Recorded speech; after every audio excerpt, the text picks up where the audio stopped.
আজকে দেখাবো লক্ষ্মী ভান্ডারে টাকা কিভাবে স্ট্যাটাস চেক করতে হয়। আইডি পাসওয়ার্ড লাগবে না, প্রথমে আমাদের সাইডে যেতে হবে, দিয়ে ট্র্যাক অ্যাপ্লিকেশন স্ট্যাটাসে যাবেন। ওখানে গিয়ে আপনি আপনার আধার কার্ড বা মোবাইল নম্বর দেবেন। মোবাইল নম্বর দেওয়ার পর ক্যাপচাটা দেবেন। ক্যাপচাটা দেবেন যেরকম আছে, ক্যাপস লক থাকলে ক্যাপসে দেবেন এবং স্মলে থাকলে স্মলে দেবেন। তারপরে আপনারা সার্চ বাটনে যাবেন, সার্চ করবেন একটু, ওখানে দেখতে পাবেন যে কবে অ্যাপ্লাই হয়েছে,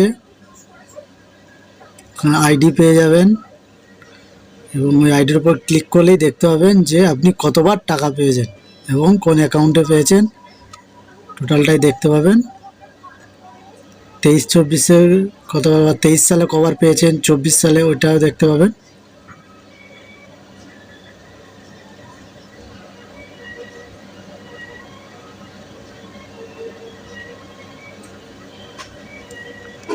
তো 2023 সালে আপনারা দেখতে পাচ্ছেন 3 বার পেয়েছে ইনি, 24 সালে একদম ডিসেম্বর অবধি পেয়ে গেছে। ঠিক আছে, এইভাবেই চেক করতে হবে আপনার দিকে।